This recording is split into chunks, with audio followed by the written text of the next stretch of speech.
Tito Livio e a historiografía romana.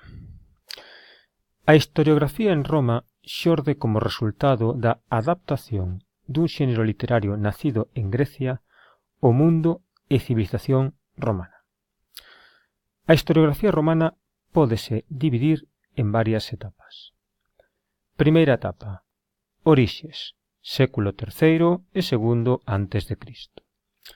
Na orixe da historiografía en Roma está, por unha banda, a tradición historiográfica grega, xurdida no século V a.C. na Grecia clásica e consolidada posteriormente na Grecia helenística. Por outra, a propia tradición romana, representada particularmente polos annales dos pontífices, que non eran máis que as anotacións dos magistrados dos acontecementos máis salientables de cada ano. Os historiadores romanos deste período son coñecidos co nome de analistas, por seguiren, como criterio de estruturación da súa obra, o relato de acontecementos por anos, tomado dos anales dos pontífices. Os primeiros analistas, segunda metade do século III a.C. e primeira metade do século II a.C., escribiron en grego e non en latín por dúas razóns. Porque a intención última da súa obra era dar a coñecer a historia de Roma e xustificar a actuación dos romanos en política internacional ao mundo helenístico, que era de fala grega. E tamén porque o latín nese momento aínda non desenvolvera unha prosa literaria propia. Nos autores desta época xa se aprezan trazos importantes da tradición historiográfica romana. Patriotismo. Especialmente os primeiros analistas tratan de defender e xustificar as actuacións romanas en política internacional, e compromiso político. Estes autores pertencen á clase dirixente de Roma e, normalmente, desenvolveron actividades e cargos de relevo na administración da cidade. Así pois, tamén tratan de xustificar e defender as posicións propias e das súas familias dentro da propia Roma. A partir de mediados do século II a.C., a partir da obra Orígenes de Catón, os analistas escriben xa en latín.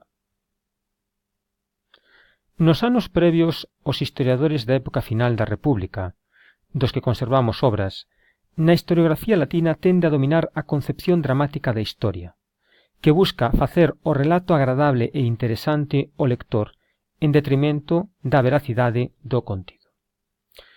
Historiografía do final da época republicana, 60 a 30 a.C.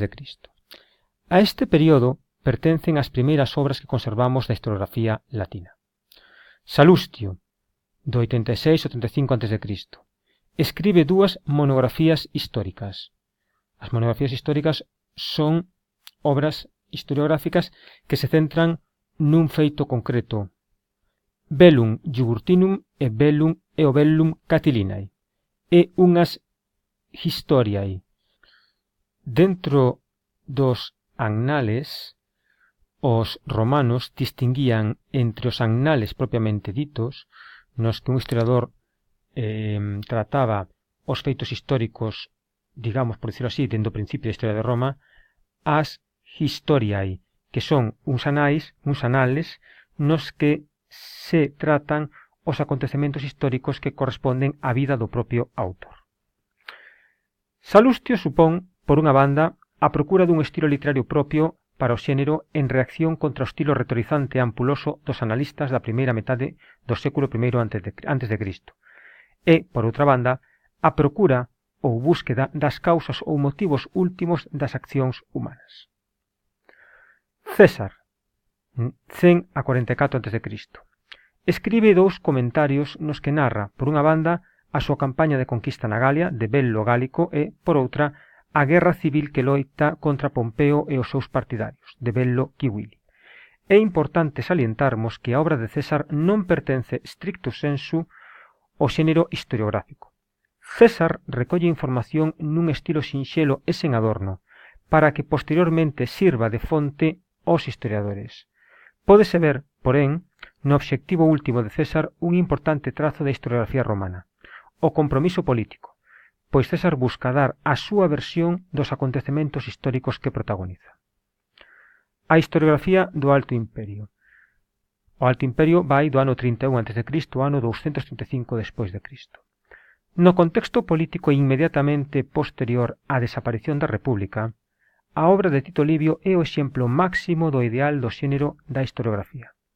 Nela pódense observar os trazos definitorios da historiografía romana, é dicir, na obra de Tito Livio. O patriotismo.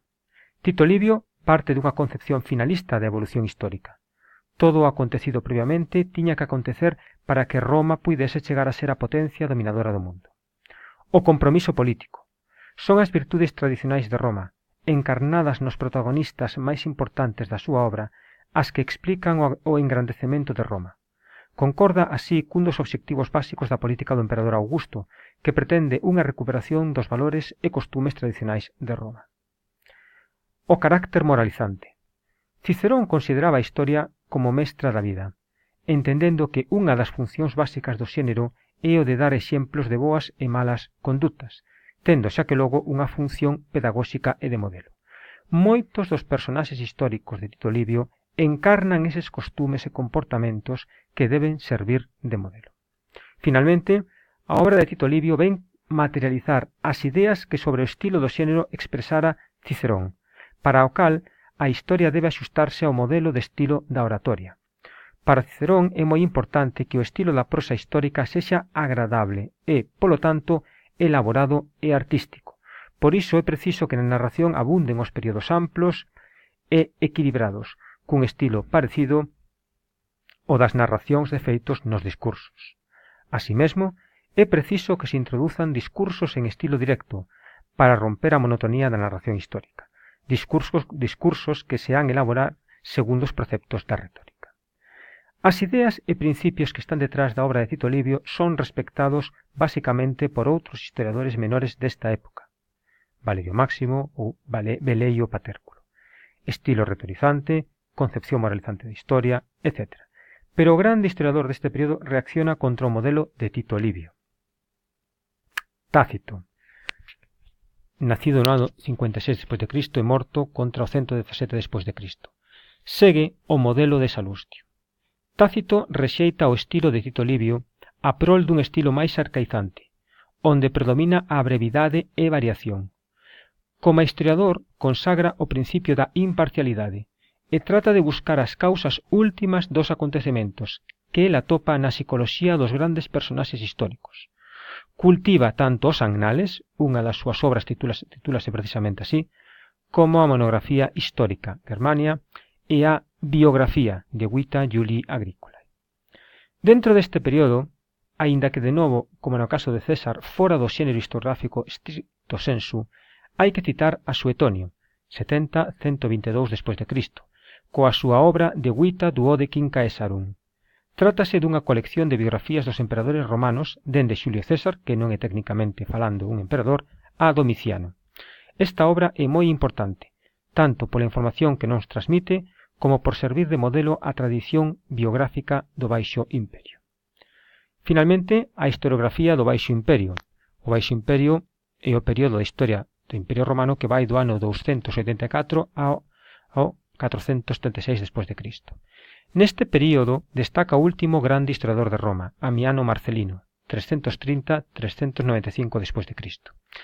Este continúa a obra histórica de Tácito, a quen toma como modelo, narrando o acontecido entre os anos 96 e 378 despois de Cristo.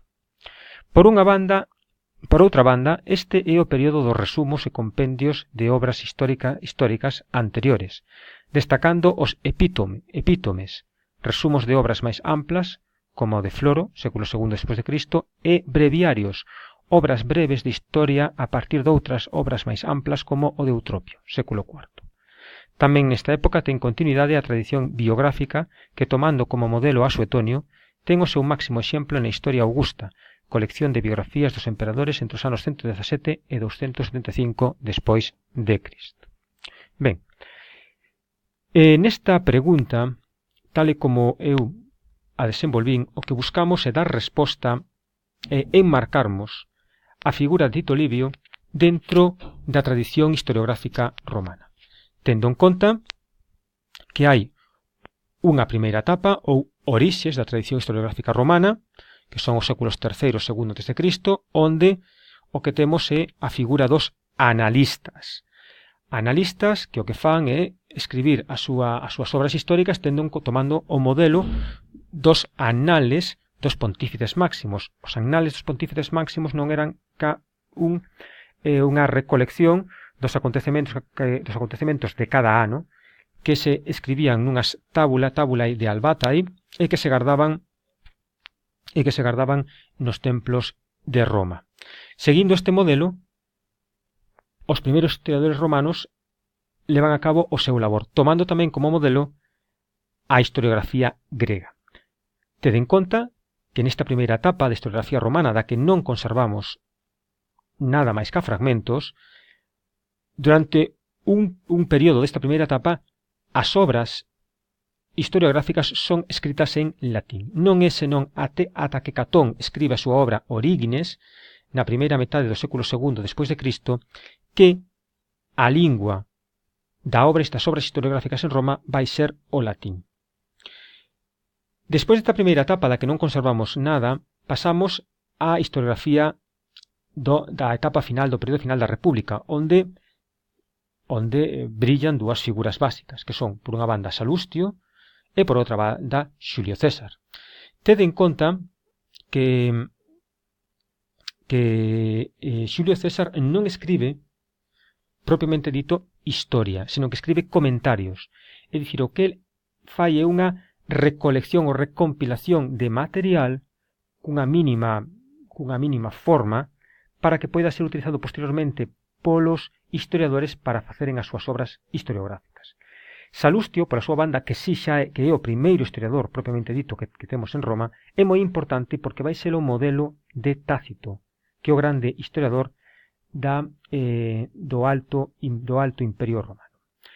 Ben, nesta mesma época estaría Tito Livio, é dicir, na época final de República, ou, se queremos xa, na época Augusta, mellor, dentro da historiografía do Alto Imperio.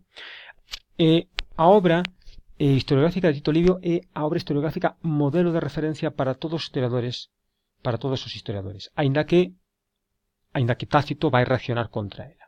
Vale? Nela absorbamos, como xa se explicou, todos os principios básicos que informan a historiografía romana. Despois teríamos a figura de Suetonio, que é importante para a historiografía romana, pero hai que ter en conta que non escribe historiografía propiamente dita, senón que escribe biografías. E vai ser o modelo de obras posteriores. Xa na etapa do Baixo Imperio Romano estaría Amiano Marcelino e compiladores como, por exemplo, por dicirlo así, autores de obras abreviadas como Eutropio. Ben, isto o que nos dá é unha visión de conxunto da historiografía romana. Vale? Ben, un saúdo a todos.